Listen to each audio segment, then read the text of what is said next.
Hello बच्चों, ये है वीडियो 10th क्लास के स्टूडेंट्स के लिए जिसमें 20 एमसीक्यू हैं और ये 20 जो एमसीक्यू हैं वो बोर्ड एग्जाम की दृष्टि से बहुत ही ज़्यादा इंपॉर्टेंट है। तो बच्चे ध्यान से देखना, ये सारे क्वेश्चन बहुत ही ज़्यादा इंपॉर्टेंट है। क्वेश्चन नंबर फर्स्ट पे चलते हैं हम।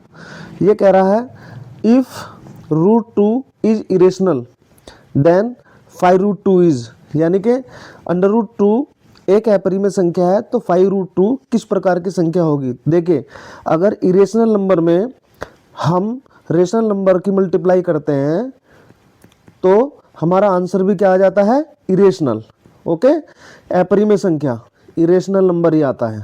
ओके, तो इसका जो सही आंसर होगा ऑप्शन नंबर बी होगा, इरेशनल नंबर। ओके, चलते हैं अपने नेक्स्ट क्वेश्चन की तरफ। नेक्स्ट क्वेश्चन हमारा सेकंड नंबर का क्वेश्चन ये रहा स्क्रीन पर आपके सामने। तो ये है क्वेश्चन हमारा, solution of the pair of equation is. ठीक है, क्वेश्चन नंबर 2, ये दो इक्वेशन दे रखी है हमें। ठीक है, इक्वेशन का पेयर दिया हुआ है, यानी कि 2 इक्वेशन दिए, उसमें बताना है हमें कि इनका क्या सॉल्यूशन होगा। यूनिक सॉल्यूशन होगा, नो सॉल्यूशन होगा, इनफाइनेटली मैनी सॉल्यूशन होगा या 2 सॉल्यूशन होंगे। तो इसके लिए हम करते क्या हैं, देखिए a1/a2 निकालेंगे, b1/b2 निकालेंगे और उसके बाद c1/c2 निकालेंगे। तो यहाँ पे a1 2 है। ठीक है, तो यहाँ हो जाएगा 2 और a2 कितना है 4।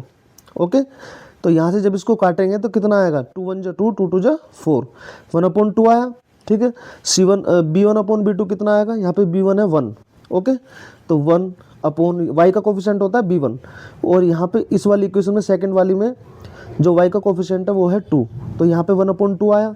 इसके बाद c1/c2, c1 हमारा 4 है और c2 है हमारा 8। ओके, तो 8 4/8, 4/8, तो 4 1 जा 4 और 4 2 जा 8। ओके, तो ये भी 1/2 आया, यानी कि तीनों जो है हमारे इक्वल आ रहे हैं। जब a1/a2 इक्वल आ जाए b1/b2 के और इक्वल आ जाए c1/c2 के, तो तब हमारा क्या होगा, तब हमारे होंगे बच्चों इनफाइनेटली मैनी सॉल्यूशन। ओके, तो इसका ऑप्शन नंबर सी बिल्कुल करेक्ट है। चलते हैं अपने तीसरे क्वेश्चन की तरफ। बिल्कुल आराम से देखना बच्चों, सारा कुछ समझ में आएगा और इम्पोर्टेंट क्वेश्चन है सभी। ओके, चलिए, तो हमारा ये क्वेश्चन है क्वेश्चन नंबर 3। यहाँ पे कह रहा है if discriminant d less 0 the roots are, यदि किसी द्विघात समीकरण का विवर्तक यानी कि विविक्त कर d लेस 0 हो, लेस देन 0 यानी कि निगेटिव में आ जाए। अगर b² - 4ac की वैल्यू किस में आ जाए, निगेटिव, तो उसके वो रूट्स कैसे होंगे, वो तो मूल कैसे होते हैं, तो ये होते हैं बच्चों इमेजिनरी। कैसे होते हैं, इमेजिनरी।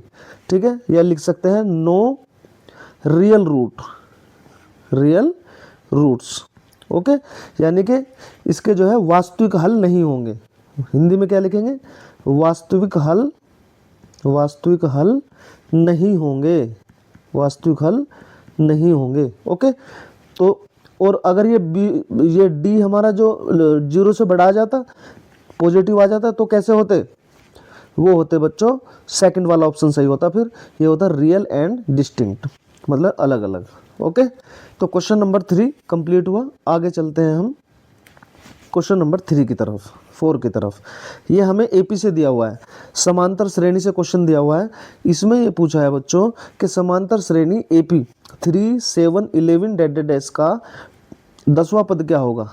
ठीक है, तो इसका 10th टर्म पूछी है, 10th टर्म ऑफ एपी। ठीक है, एपी दी गई थी हमें 7, उसके बाद कौन सी थी, ये थी हमारी 3 7 11, 3 7 11, ये 3 7 11, ये डैश डैश डैश, इसका 10th टर्म पूछा है। तो यहाँ पे ए कितना है हमारा, 7 है। कॉमन डिफरेंस कैसे निकालते हैं, सेकंड वाले टर्म से फर्स्ट वाली टर्म को माइनस करेंगे। ठीक है, ऐसे ही थर्ड वाली टर्म से सेकंड वाली टर्म को माइनस करेंगे। ओके, तो 7 - 3 कितना आया, 7 - 3। ओके, कितना आया, 4 आया। ठीक है, तो यहाँ पे डी आ गया, ए आ गया, तो एन हमसे पूछा है। ठीक है, एन हमसे पूछा है, तो कौन सी एन इक्वल टू कितना दिया हुआ है, 10। तो फॉर्मूला हमारा क्या होगा, फॉर्मूला होगा हमारा a + n - 1 × d। ओके, तो a की वैल्यू कितनी है हमारी, 7, n की वैल्यू कितनी है हमारी 10 -1 और ये कॉमन डिफरेंस कितना आया 4। जब इसको सोल्व करेंगे तो ये आ जाएगा 7 + 9 × 4, 9 × 4, तो 9 4 जा 9 चौक 36, 36 और 7 कितने हो गए 40, 36 और 7 43 आएगा। ये नहीं, ये ए की वैल्यू 3 है बच्चों, ए की वैल्यू है 3, ठीक है। तो यहाँ पे 3 करो तो 9 4 जा 36 और 3 कितने हो गए 39। ओके, तो ऑप्शन नंबर 20 का बिल्कुल करेक्ट है, यानी कि 39 इसका सही आंसर है बिल्कुल। पहले मल्टीप्लाई करेंगे उसके बाद ऐड करेंगे, ठीक है। 9 चौक 36, 36 और 3 39, ठीक है। समझ में आ रहा हो तो वीडियो को लाइक कर देना, चैनल को सब्सक्राइब कर देना, ठीक है। अगले क्वेश्चन पर चलते हैं, क्वेश्चन नंबर 5, जो है ट्रिग्नोमेट्री का क्वेश्चन, ठीक है। ठीक है बच्चों, तो साइन 60 और कोस 30 का मान पूछा है, ठीक है। वैल्यू ऑफ साइन 60 + कोस 30। यहाँ से हम क्या करेंगे, साइन 60 की वैल्यू कितनी होती है, देखो साइन 60 की वैल्यू होती है √3/2 प्लस कोस 30 की वैल्यू होती है √3/2। ओके, तो ये दो हो गए, एक तो ये होगा एक ये होगा, तो दो हो गए ना, 2 √3/2। ओके, एक तो ये है √3/2, एक ये है √3/2, तो ये हो गए 2, तो 2 से 2 कैंसिल हो जाएगा, कितना बचेगा √3। तो यही हमारा इसका आंसर है, ऑप्शन नंबर ए इस क्वेश्चन का बिल्कुल करेक्ट आंसर है।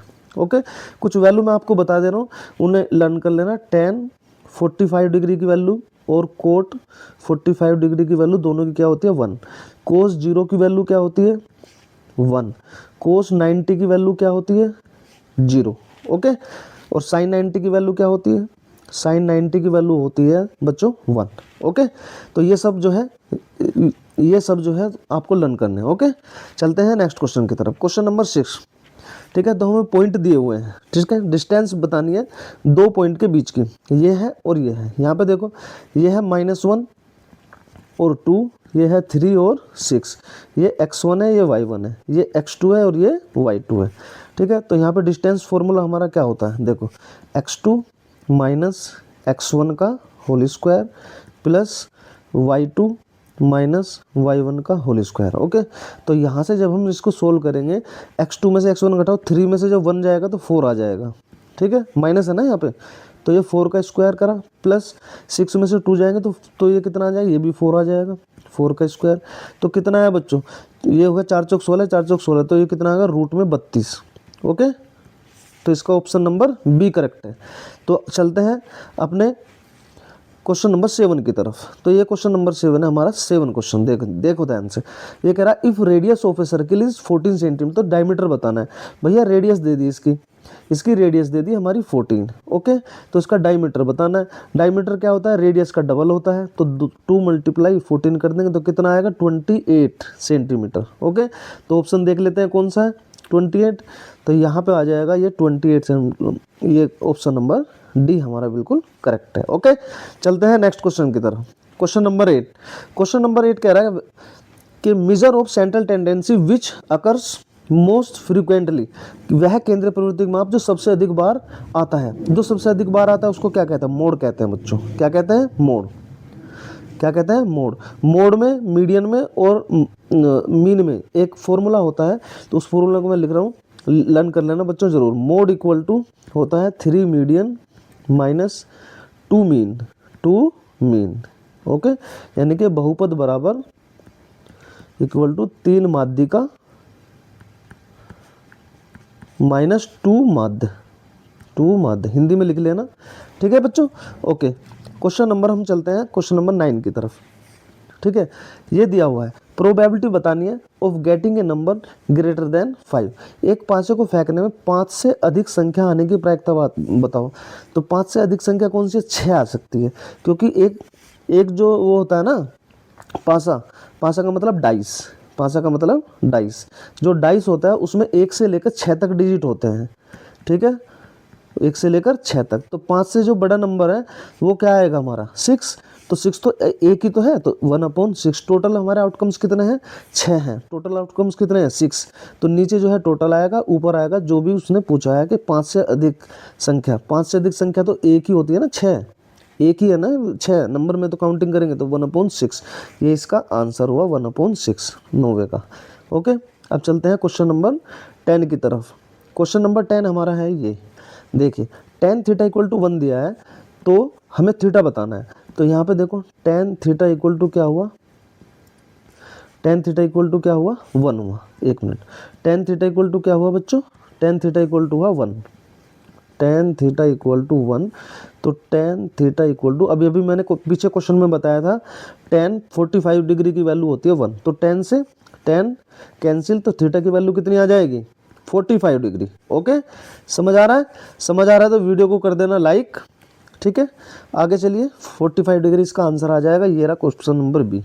ओके, अब चलते हैं नेक्स्ट क्वेश्चन नंबर 11। देखिए क्वेश्चन नंबर 11 इंपोर्टेंट बच्चों, ऐसे ही क्वेश्चन आएंगे एमसीक्यू, जो 20 क्वेश्चन आएंगे आपके, जो एमसीक्यू आएंगे वो ऐसे ही आएंगे क्वेश्चन। ओके, चलिए 11 क्वेश्चन की तरफ चलते हैं। द पॉइंट लाइज ऑन, ये जो पॉइंट है ये कहाँ पे स्थित है, देखो यहाँ पे ये हमारी है एक्स एक्सिस और ये है एक्स डैश एक्सिस, ये है वाई एक्सिस और ये है वाई डैश एक्सिस। ओके, तो यहाँ से जब हम चलते हैं इधर, तो यहाँ पे x प्लस, देखो इस वाले जो चतुर्थांश में क्वाड्रेंट में सारे प्लस प्लस के होते हैं, x की वैल्यू भी प्लस और y की वैल्यू भी प्लस। यहाँ पे x की वैल्यू क्या हो जाएगी माइनस और y की वैल्यू हो जाएगी प्लस।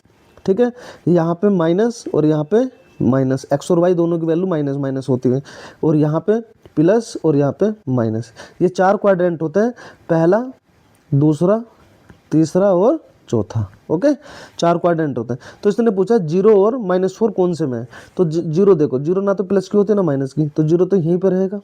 ठीक है, और -4 किधर को आया, -4 आएगा नीचे की तरफ, y की वैल्यू नीचे की तरफ आएगी माइनस में। ओके, तो ये जो आएगी हमारी वैल्यू नीचे की तरफ, ये नीचे की तरफ वैल्यू आएगी यहाँ पे, और ये नीचे की तरफ आएगा 4। ठीक है, तो यहाँ पे स्थित है ये। ठीक है, तो ये कहाँ है, वाई एक्स पे है, ये एक्स एक्स पे है, या वाई एक्स पे है, या ओरिजिन है, या पहले चतुर्थांश में मतलब फर्स्ट क्वाड्रेंट में।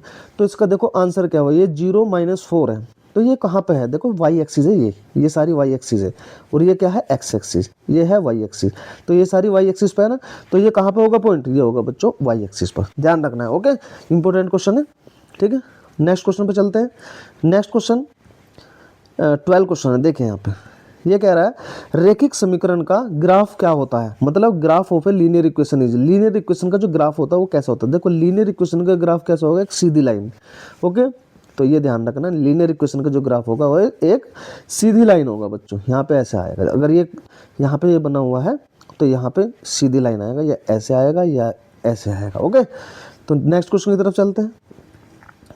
क्वेश्चन नंबर 13 क्या कह रहा है, क्वेश्चन नंबर 13 कह रहा है if first term is 4 and common difference is 0, यानी कि अगर प्रथम पद 4 हो और उसका डिफरेंस कॉमन डिफरेंस कितना हो 0। ठीक है, तो a = 4 दे दिया, d = क्या दे दिया 0, तो श्रेणी क्या होगी हमारी।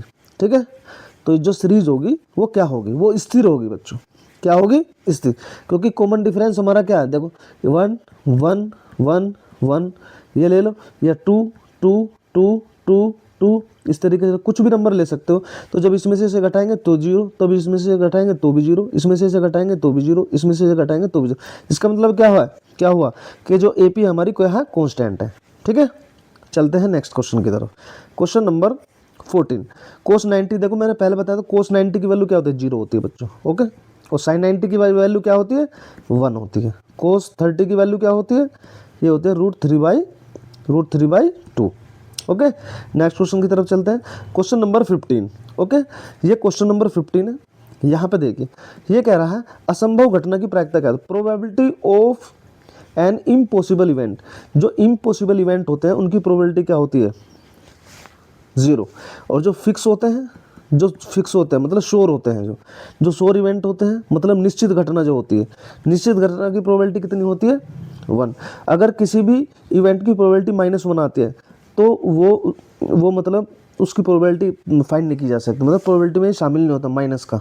ओके, तो ये थे 15 क्वेश्चन, और अगर वीडियो अच्छी लगे तो बच्चों लाइक कर देना। इस स्लाइड में जो है 15 क्वेश्चन ही है, आगे मैं जो है आपके लिए क्वेश्चन लाता रहूँगा। ठीक है, तैयारी करते रहना। वीडियो कैसी लगी ज़रूर बताना।